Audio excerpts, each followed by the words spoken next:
Justice! Justice! Justice! We want justice! Justice! কৃষিভূমি রক্ষা করো! কৃষিভূমি রক্ষা করো!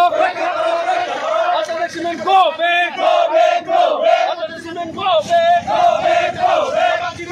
না লাগে! না লাগে! না লাগে! না লাগে! না লাগে! না লাগে! বন্দনার হুমকি গ্রেপ্তার করো! হালাল চক্রই কৃষিভূমি অনার কৃষিভূমিলৈ পৰিৱৰ্তন কৰি এই বিক্ৰী কৰিছে তেওঁলোকক আমি বিখ্যাত দিছোঁ।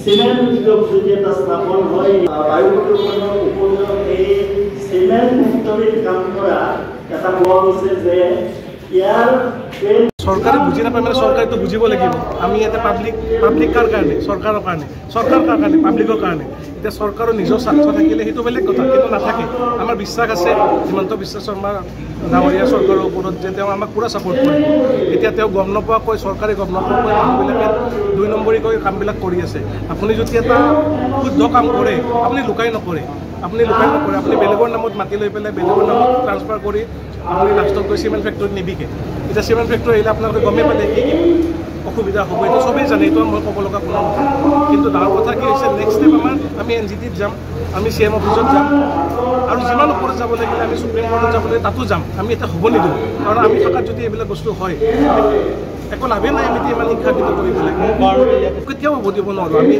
এতিয়াতো ষ্টাৰ্টিং আমি মিটিং কৰিছোঁ এতিয়া ৰেলী হ'ব আমি তাত ধৰ্ণা দিম আমি গৈ পেলাই দিন তাত ধৰ্ণা দিম এতিয়া আমাক যদি মাৰি পেলাই কোনোবাই চিমেণ্ট ফেক্টৰী খুলিব পাৰে অলপ কথা নাই আমাক মাৰি পেলাই লগতে আমাৰ যদি পাব্লিকৰ লাইফৰ ডিমাণ্ড নাই আপোনালোকে অলপ ইচ্ছা থাকে কৰক আপোনালোকে সনাপত দেখিছে জৰাবতৰ কাহিনী জানে চিমেণ্ট ফেক্টৰী যিমান আছে গোটেইবিলাক জানে এতিয়া চিমেণ্ট ফেক্টৰী হ'লে প্ৰদূষণটো এটা সৰু বস্তু চিমেণ্ট ফেক্টৰীৰ পৰা আপোনাৰ ইয়াতে যিমান এগ্ৰিকালচাৰেল লেণ্ড আছে সিহঁতে 50 বিঘা 40 বিঘাত কৰিব কিন্তু ওচৰত যিমান মাটি আছে সেই মাটিবিলাক গোটেই ধ্বংস এতিয়া ডাঙৰ কথাটো কি হৈছে আমাৰ লোকেল মানে যোনটো চাৰ্কল অফিচ হয় তাৰ পৰা মাটিটো ট্ৰান্সফাৰৰ কাৰণে নটিচ পঠাইছে এতিয়া তেওঁক মই জনাব বিচাৰোঁ মিডিয়াৰ জৰিয়তে যে মাটি ট্ৰান্সফাৰ কৰিব লাগিলে এগ্ৰিকালচাৰৰ পৰা কমাৰ্চিয়েল বা আপোনাৰ ইণ্ডাষ্ট্ৰিয়েল বেল্টলৈ 10 বছৰ সেই মাটিত খেতি হ'ব নোৱাৰে 10 বছৰ সেই মাটিৰ ওচৰত খেতি হ'ব নোৱাৰে এইটো চৰকাৰৰ ৰুল মোৰ ৰুল নহয় তেওঁ এইটো চাব লাগিছিলে তেওঁ নটিচ পঠোৱাৰ আগতে আৰু আপোনালোকে দেখিছে খেতি পথাৰখন কি ধুনীয়া খেতি হৈ আছে তাত ৰোৱা পুতি আছে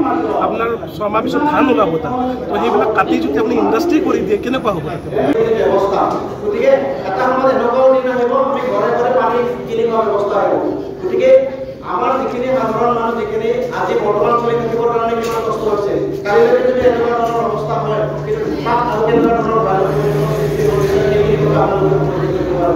গতিকে মই আপোনালোকক অনুৰোধ জনাইছোঁ যে এই যিটো চিমেণ্ট উদ্যোগ স্থাপন হ'ব খুজিছে তাক কোনো কাৰণতে আমি সমৰ্থন কৰিব নালাগে আৰু আমি সমৰ্থন নকৰোঁ আজি কৃষিভূমিৰ